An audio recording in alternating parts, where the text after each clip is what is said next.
विद्या, कला, कविता, साहित्य, धन और राजत्व से भी आचरण की सभ्यता अधिक ज्योतिषमती है।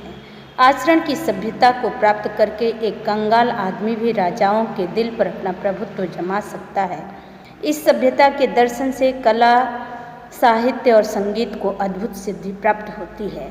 राग अधिक मृदु हो जाता है, विद्या का तीसरा शिवनेत्र खुल जाता है, चित्रकला का मौन राग अलापने लग जाता है, वक्ता चुप हो जाता है, लेखक की लेखनी थम जाती है, मूर्ति बनाने वाले के सामने नए कपोल, नए नयन और नए छवि का दृश्य उपस्थित हो जाता है।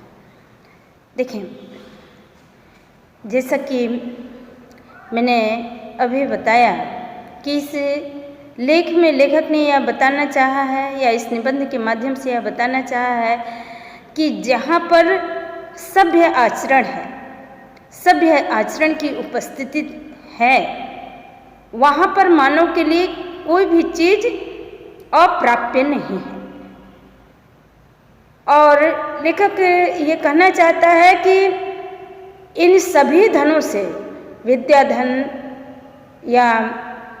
यानी विद्या, कला, कविता, साहित्य, संगीत, राजत्व, इन सभी धनों से बेहतर है आचरण रूपी धन। यानी लेखक ये कहना चाहता है, जैसा कि आपने अभी मैंने बताया कि जिसके पास आचरण रूपी खजाना है, आचरण रूपी खजाने का भंडार है, उसके लिए संसार में कुछ भी अप्राप्य नहीं है। और मानव जीवन में सबसे महत्वपूर्ण है मनुष्य का आचरण।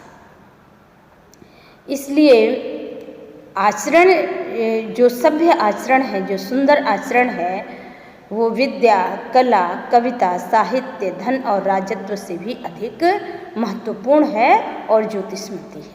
यानी कहने का भाव क्या है लेखक का कि यदि व्यक्ति के पास ये सारी चीज़ें हैं, वो इन सारे संपदाओं से युक्त है कि वो अत्यंत विद्वान है, कलाकार है, उसके पास कविता, साहित्य, संगीत जैसे विद्याओं से, कलाओं से वो परिपूर्ण है या ऐसी कलाओं में वो निपुण है, वह समस्त भौतिक सुख सुविधाओं से परिपूर्ण है, यानी सारे ऐश्वर्य उसके पास है, लेकिन यदि उसका आचरण नहीं है, उसके पास सुंदर आचरण नहीं है, तो वह जो है सबसे बड़ा निर्धन है, कंगाल है। संस्कृत में एक श्लोक है कि वृत्तम यत्नेन संरक्षेद वित्तम आयाति याति च अक्षीणो वित्ततः क्षीणो वृत्तस्तु हतो हता। अर्थात मनुष्य को अपने आचरण की, अपने चरित्र की जो है यत्नपूर्वक रक्षा करनी चाहिए, क्योंकि धन आता है चला जाता है, लेकिन अगर धन के हीन होने पर कुछ भी नष्ट नहीं होता, लेकिन अगर वृत्त का, चरित्र का, आचरण का नाश हो गया तो समझिए व्यक्ति मरे हुए के समान हो जाता है। इसी तरह के भाव अंग्रेजी के एक स्लोगन में भी है कि health is gone, something is gone, wealth is gone, nothing gone, और but character is gone, everything is gone. यानी यदि हमारा कैरेक्टर, हमारा आचरण चला गया तो समझिए हमारा सब कुछ चला गया।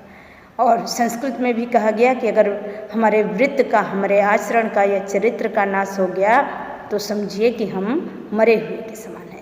इसीलिए लेखक की ये बात यहाँ 100% सही है कि विद्या, कला, कविता, साहित्य और संगीत, राजत्व से भी श्रेष्ठ है सभ्य आचरण और अत्यधिक ज्योतिषमती है। कि सभ्य आचरण रूपी धन को प्राप्त करके, यानी आचरण की सभ्यता को प्राप्त करके एक कंगाल मनुष्य भी राजा के हृदय पर अपना प्रभुत्व जमा सकता है।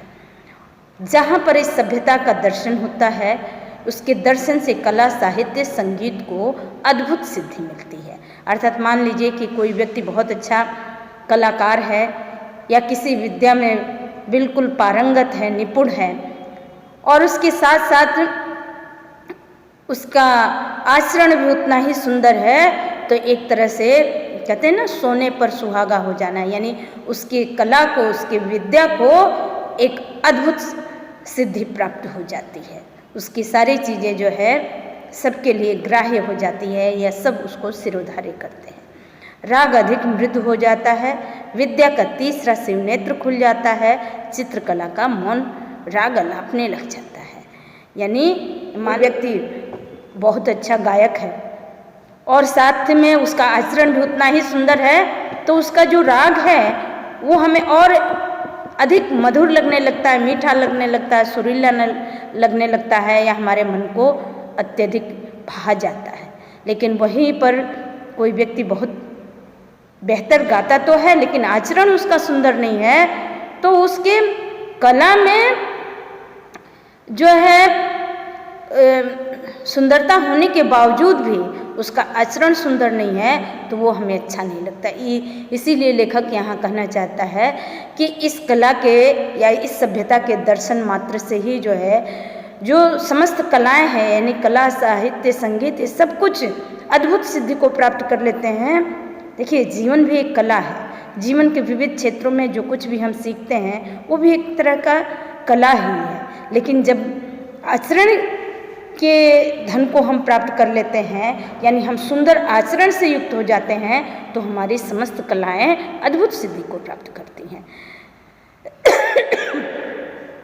विद्या का तीसरा शिव नेत्र खुल जाता है, चित्रकला का मौन राग अलापने लग जाता है, वक्ता चुप हो जाता है, लेखक की लेखनी थम जाती है, मूर्ति बनाने वाले के सामने नए कपोल, नए नए और नई छवि का दृश्य उपस्थित हो जाता है। देखिए, लेखक के कहने का भाव क्या है कि जहाँ पर सुंदर आचरण या सभ्य आचरण उपस्थित हो जाता है, अगर वो कोई व्यक्ति बहुत अच्छा, बहुत बड़ा विद्वान है, तो उसके आचरण के साथ साथ और उसके जब विद्वत्ता को हम देखते हैं तो ऐसा लगता है कि विद्या का तीसरा शिव नेत्र खुल गया है।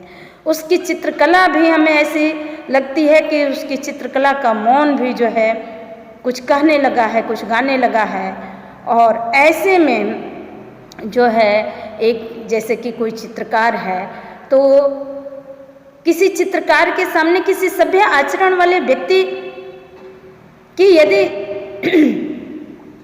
चित्रकारी करनी है, उसके बारे में किसी लेखक को लिखना है या किसी वक्ता को बोलना है, तो वक्ता के पास शब्दों की कमी पड़ जाती है। इसीलिए लेखक ने कहा वक्ता चुप हो जाता है, लेखक की लेखनी थम जाती है और मूर्ति बनाने वाले के सामने नए कपोल, नए नयन, नई छवि का दृश्य उपस्थित हो। जैसे मान लीजिए, जैसे मानिए कि एक मनुष्य का चित्र बनाना है, तो एक साधारण मनुष्य का चित्र बनाना है तो मानव का चित्र तो वैसा ही बनेगा कि उसके दो नेत्र हैं, दो कान है, उसके मुख जिस तरह से सभी का होता है। लेकिन अगर किसी एक महान व्यक्ति के चित्र को बनाने के लिए किसी चित्रकार को दिया जाए, तो वो सिर्फ उनके चित्र को ही नहीं बनाता बल्कि उसके आचरण को बनाता है। तो आचरण को बनाने के लिए वो सोचने लगता है। लेखक की मूर्ति बनाने वाले के सामने नए कपोल और नए नयन का दृश्य उपस्थित हो जाता है कि किस तरह से इन चीज़ों को बनाकर उस व्यक्ति के सुंदर आचरण को हम दर्शाएं। उसी तरह से एक मूर्तिकार के सामने भी कि वो कैसे बनाए कि उसकी मूर्ति में उस व्यक्ति का संपूर्ण आचरण जो है हम एक तरह से मूर्त कर दें, मूर्त रूप में दिखा दें कि हाँ इसका आचरण ऐसा है। या एक लेखक जब ऐसे व्यक्ति के सुंदर आचरण वाले व्यक्ति, सभ्य आचरण वाले व्यक्ति के बारे में जब लिखना चाहता है तो उसकी लेखनी थम जाती है। वह ऐसे शब्दों को ढूंढता है जिसके माध्यम से उसके संपूर्ण आचरण की वह जो है वर्णन कर सके, उसकी व्याख्या कर सके। इसी तरह से एक वक्ता जब महान व्यक्तियों के बारे में, सुंदर आचरण वाले व्यक्तियों के बारे में कुछ कहने जाता है तो उसके पास भी शब्दों की कमी हो जाती है, वह चुप हो जाता है या वह निशब्द हो जाता है कि कैसे किन शब्दों में उनका बखान करें। इस तरह से जो है सभ्य आचरण शब्दों से परे है, उसे शब्दों में नहीं बांधा जा सकता। जितनी भी उसके बारे में कहा जाए